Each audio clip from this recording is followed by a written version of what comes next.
long before the pharaohs of Egypt claimed dominion over the ancient world, long before the Greeks wrote their myths or the Romans built their roads. There was another civilization quietly shaping the foundation of everything that came after. They built the first cities, they invented writing, they drew the first maps of the night sky, and wrote down the first stories. And somewhere inside those stories, they described beings from another realm who descended from the heavens, taught humanity the arts of civilization, and ruled over the earth in an age before recorded memory. Those beings had a name.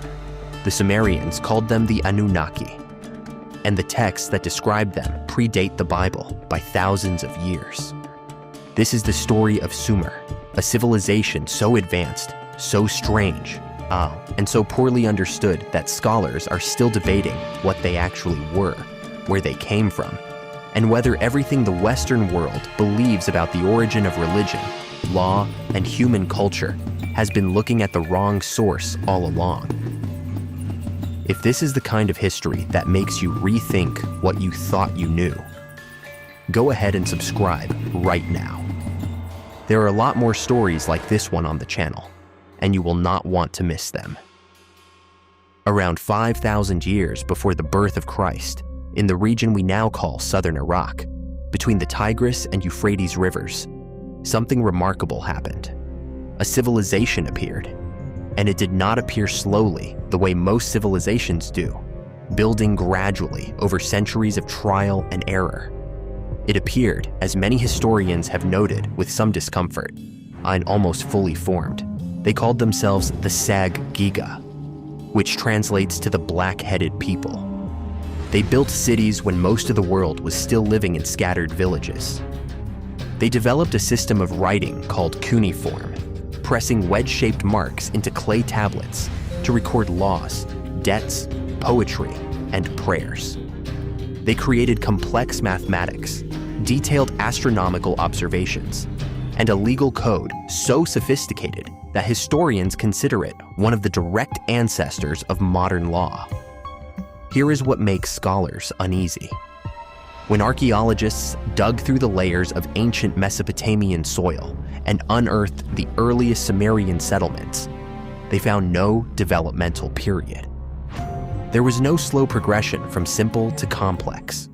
The culture arrived with irrigation systems already in place, and with administrative bureaucracy already functioning, with religious institutions already established and organized. Where did they come from? That question does not have a clean answer. Linguists have spent well over a century trying to connect Sumerian to other known language families and have come up empty every time. The Sumerian language is what academics call a language isolate, meaning it has no known relatives anywhere on Earth. It did not evolve from a proto-language shared with neighboring civilizations. It simply exists on its own, like a sentence written in a script that nothing else has ever been written in. Some historians believe the Sumerians migrated from a location in Central Asia, or even the Indian subcontinent.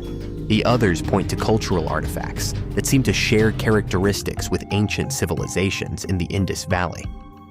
None of these theories have produced a definitive answer. What we do know is this: by around 3,000 years before Christ, Sumer had already produced the world's first known city, a place called Eridu. They had organized society into temple states, developed an early form of democratic council governance, and established trade routes that stretched across the ancient Near East. And they had begun writing down their beliefs about how all of this came to be. The theology of ancient Sumer is unlike anything that came before it, at least that we have found. And what makes it so remarkable is not just what it says, it is how specific it is. The Sumerians believed in a pantheon of gods they called the Anunnaki, a word that scholars translate in different ways depending on the text. Some translations give it as those of royal blood or princely offspring. Others render it as those who came from heaven to earth. The name itself appears across thousands of clay tablets, in hymns, in myths, in legal documents, and in the records of kings who claim to derive their authority directly from these beings. The Anunnaki were not described the way most ancient cultures described their gods. They were not abstract forces of nature, not vague spiritual energies. They were beings with individual names, specific roles, personal histories, and relationships with each other that were often deeply complicated.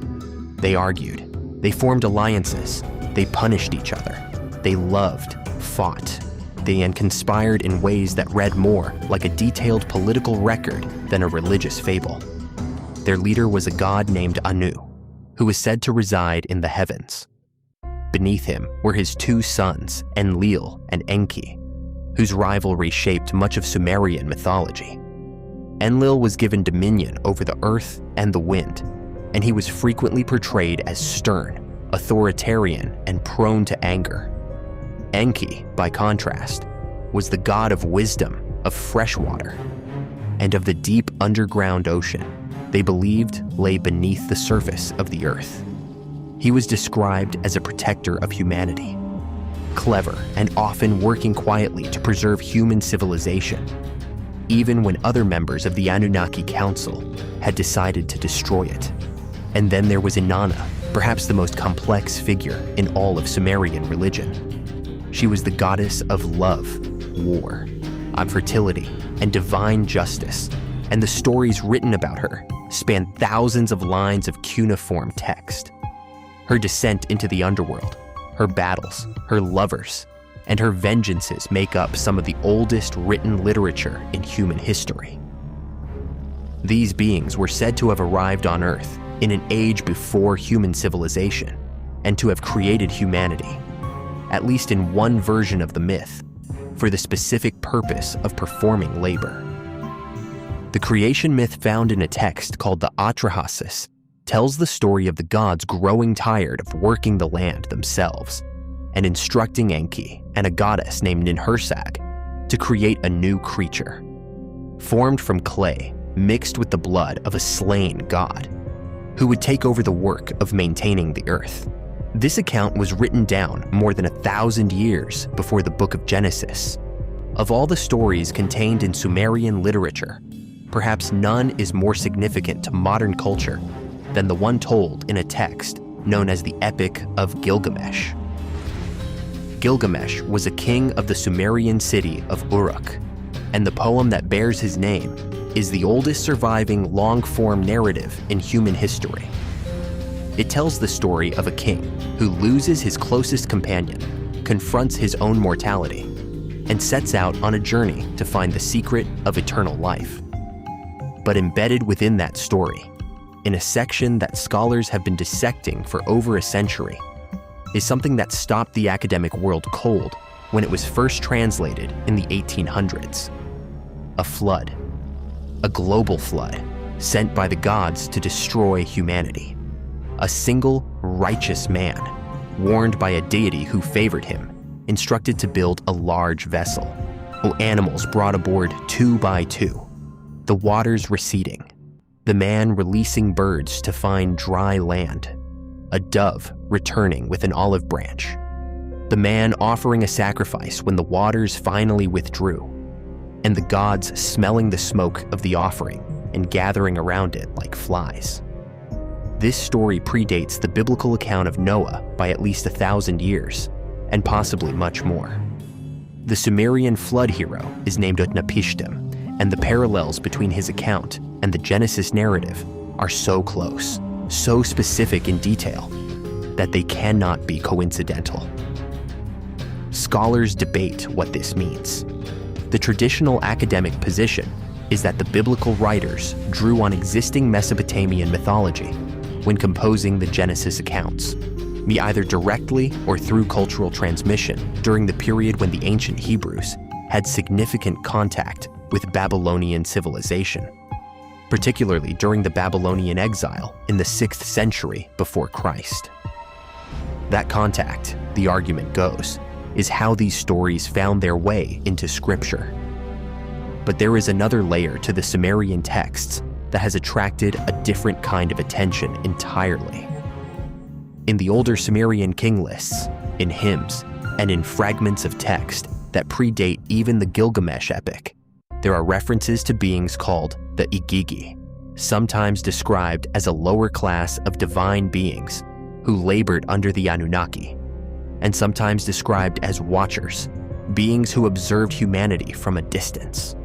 The Hebrew scriptures also contain references to beings called the Watchers, described in the book of Daniel and more extensively in the book of Enoch, a text that was excluded from the biblical canon, but that was enormously influential in early Judaism and early Christianity. The Watchers in the Hebrew tradition were a class of angels who descended to earth, took human wives, and produced offspring who were giants. Their story was considered dangerous enough that it was kept out of the official Bible. But the linguistic and thematic overlap between the Sumerian Igigi and the Hebrew Watchers is one of the most interesting threads in comparative religious scholarship. Whether these accounts describe something that literally happened, or whether they represent a shared mythological inheritance passed from culture to culture across thousands of years, is a question that depends heavily on how willing you are to take ancient people at their word. The theological legacy of Sumer did not end with Babylon. It continued moving westward and southward through history, leaving fingerprints on every major civilization that followed. The Greek pantheon bears a striking resemblance to the Sumerian one in terms of structure. A sky father who rules over all the gods, a divine council, a god of the sea, a god of the underworld, a goddess of love and war. The specific names changed as the stories moved from culture to culture, but the architecture of the divine hierarchy remained remarkably consistent.